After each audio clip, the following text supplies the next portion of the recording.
ความรักของเราคือความสบายใจ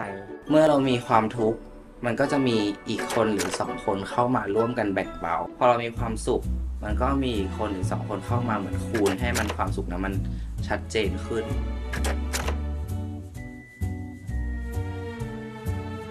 BM กับภูมิอยู่ด้วยกันก่อนคบกันเป็นแฟน2คนมาประมาณขึ้นปีที่10ตอนนั้นเนาะแล้วเสร็จแล้วเราก็มาเจอพี่ชัยพอได้เจอกันได้ใช้เวลาด้วยกันเนี่ยมันก็เริ่มรู้สึกว่าแบบ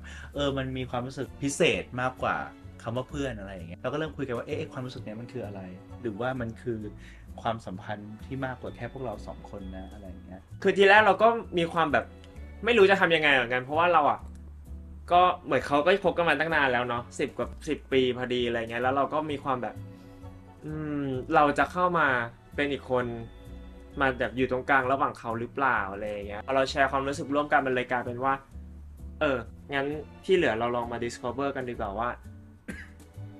รูปแบบความสัมพันธ์นี้มันจะเป็นยังไงอะไรเงี้ย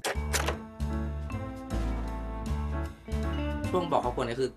เป็นแบบประเด็นที่ตื่นเต้นที่สุดตอนแรกอะไรเงี้ยแล้วพอสักพักเขาก็เริ่มแบบลองเปิดใจแล้วเขาก็ได้มาเจอพี่ไฉแล้วเขาก็คือจริงๆไม่เคยคำเอา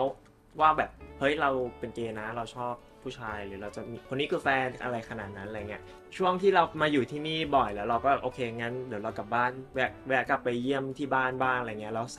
เราก็ไปกัน3คนก่อนจะกลับพ่อก็บอกว่าแบบมากอดกันหน่อยลูกอะไรเงี้ยแล้วเขาก็อัตโนมัติในการแบบกอด3คนอะไรเงี้ยแล้วซึ่งเราแบบเขารู้ได้ไงแล้วเขาไม่รู้สึกแปลกใจกับสิ่งนี้เลย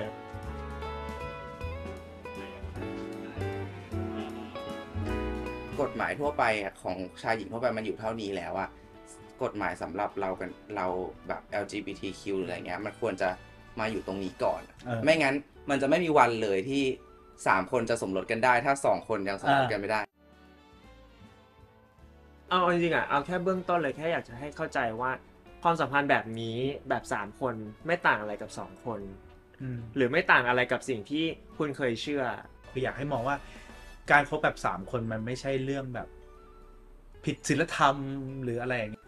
ถ้าสงสัยอาจจะถามหรือว่าพยายามทำความเข้าใจก่อนที่จะตัดสินอะไรอย่างเงี้ยครับ